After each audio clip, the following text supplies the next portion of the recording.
أعوذ بالله من الشيطان اللعين الرجيم بفضل الله بسم الله الرحمن الرحيم الحمد لله رب العالمين وصلى الله على محمد وأهل بيته الطيبين الطاهرين ولعنة الله على أعدائهم ومنكرين فضائلهم إلى قيام يوم الدين.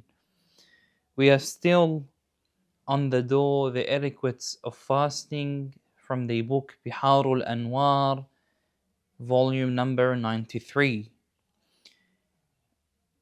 Narration number 16, Imam al-Sadiq alayhi salam stated that fasting is not about abstaining from food and drink alone, but it also requires preserving silence and refraining from negative actions, such as lying, arguing, and more.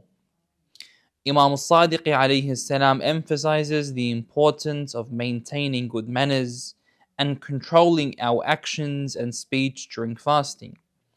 So the first part of the hadith, Imam al-Sadiq alayhi salam has identified a very important factor, that fasting to Allah subhanahu wa ta'ala in general isn't just about abstaining from food and water. I am not stopping the concept of eating or drinking alone, whereas in fact, my entire actions are different.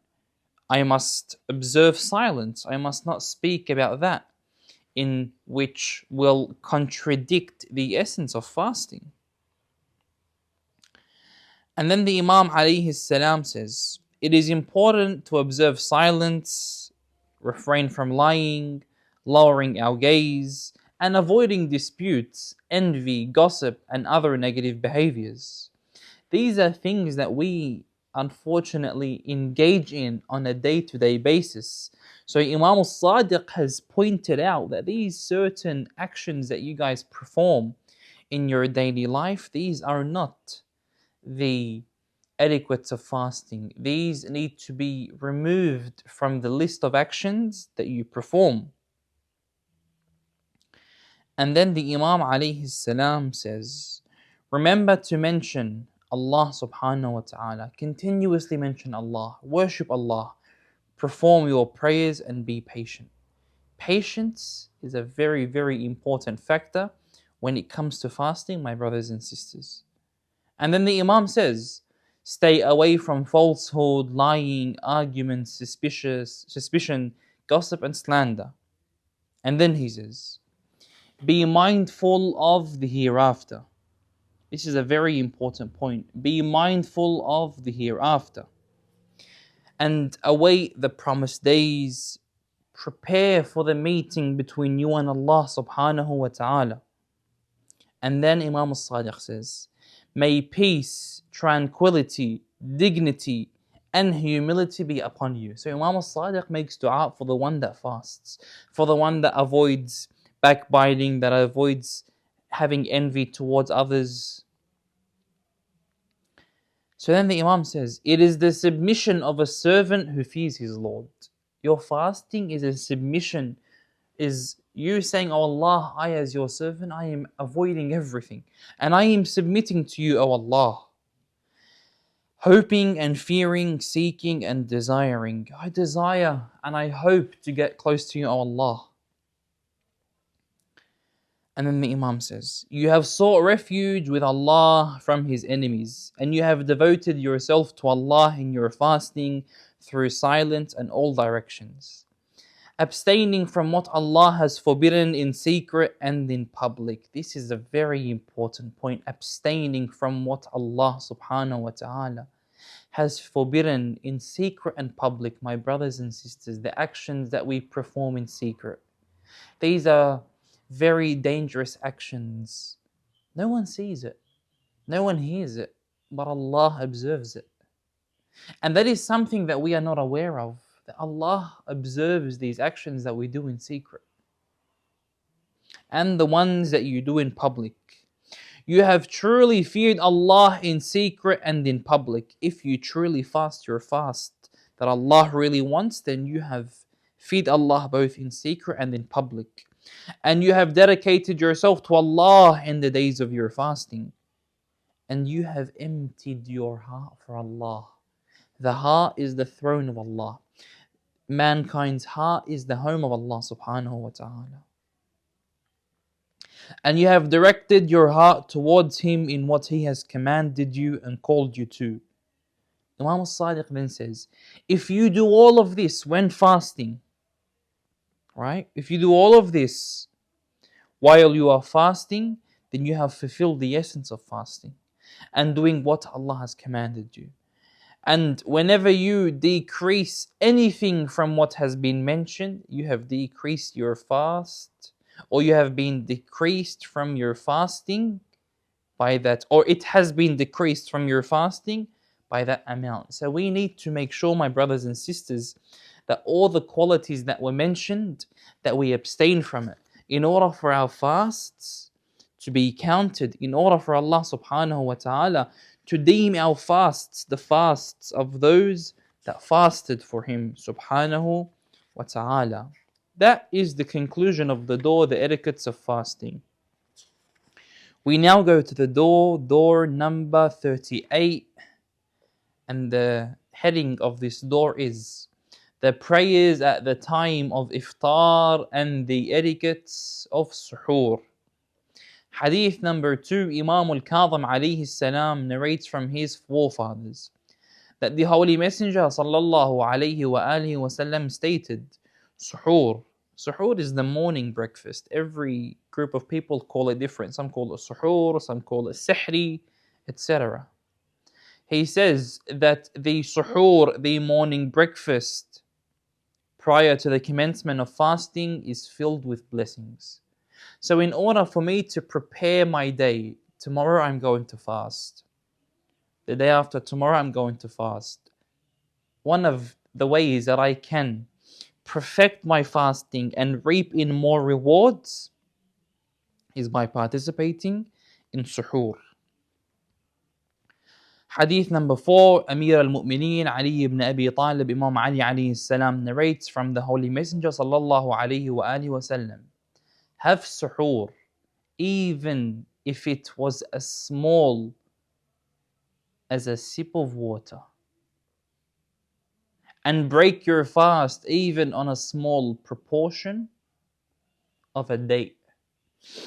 So it's very important that even if I have a sip of water, even if I drink a sip of water in my suhoor, then I reap the blessings. Wake up, put your alarm a few minutes before imsak takes place. Have a cup of water. You don't have to bring all the rice out and all the soups out and the cheeses and the watermelons and the pomegranates to have for your morning breakfast. No, Imam Ali alayhi salam says, and the Messenger says, even if you were to just drink a sip of water, that is enough for suhoor. And when it comes to the night time, when you break your fast, even if you have to break your fast on something as small as a date, then do so.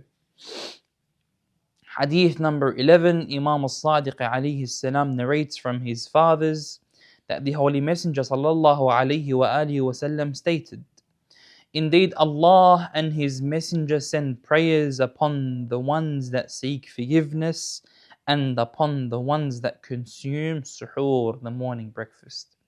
If you want Allah subhanahu wa ta'ala to send prayers upon you and His angels to send prayers upon you, then participate in having morning breakfast, the pre-dawn breakfast. So then Imam al-Sadiq says, so consume suhoor, even if it was just a sip of water. Perform this and reap the rewards of doing so. Hadith number 12. We've actually moved to another door, my brothers and sisters, subhanallah, and we are getting closer to the doors that are related to the holy month of Ramadan. Door number 39, the rewards for the one who invites others to break fast and give charity in the month of Ramadan. Hadith number 2, Imam al-Sadiq alayhi salam narrates, whoever gives charity in the holy month of Ramadan, Allah subhanahu wa ta'ala will repel 70 forms of trials. My brothers and sisters, just a quick footnote let's add into this hadith. Imam al-Sadiq is saying that there are many forms of trials that we can go through. Losing money, that's one trial, or that's one form. Your health, that's another form. Imam al-Sadiq says that giving charity in the holy month of Ramadan, then Allah will repel 70 forms of trials. So we need to be very, very cautious that we only believe that when we don't have money, that's a trial. No, Imam al-Sadiq says that there are over 70 forms of trials, and giving charity, Allah subhanahu wa ta'ala will repel that. Hadith number 6, Hamza ibn Humran narrates from Imam al-Sadiq alayhi salam in the book Al-Mahasin, when Al-Husayn ibn Ali, Imam al-Husayn, would fast, he would order that a sheep is slaughtered and its meat is cut and cooked. When the evening time comes, Imam al-Sadiq alayhi salam would open the cooking pots and he would smell the soup from the sheep.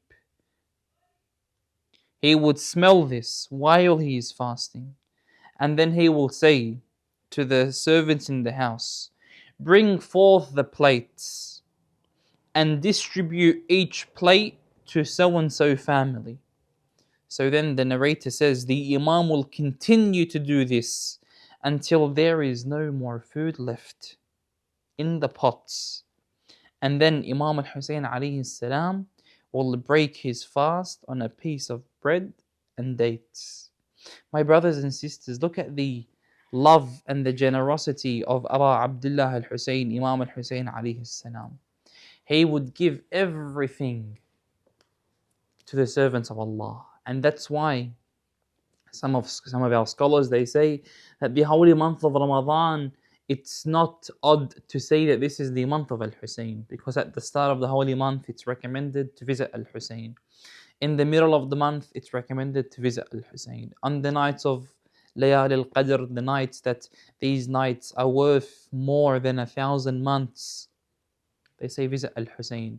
On the night of Eid, visit Al-Husayn. So Imam Al-Husayn alayhi salam's generosity is found in the holy month of Ramadan. He says, distribute the food to the families. And the Imam alayhi salam would break his fast on a date and some bread.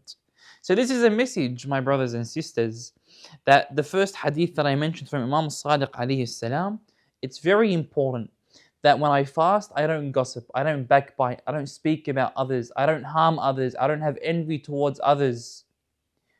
When I speak truth. When I speak the remembrance of Allah. I don't say that in which will anger Allah subhanahu wa ta'ala. And then Imam al-Sadiq alayhi salam says that anyone that does not follow this criteria or performs less, then he has deducted, as you would say, points from fasting.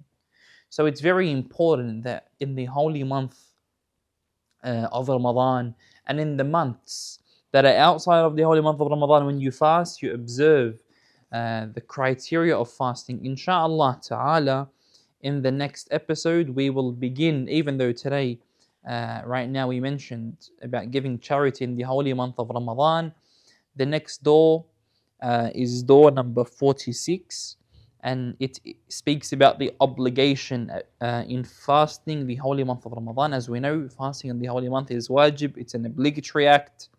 We have narrations that say that whoever breaks their fast on purpose in the holy month of Ramadan, belief exits him. So this is something that is very important and something that requires full attention, inshallah ta'ala. Until the next episode, may Allah subhanahu wa ta'ala bless us all. Allahumma ajjal li waliyyika al-faraj wa sallallahu ala Muhammad وأهل بيت الطيبين الطاهرين.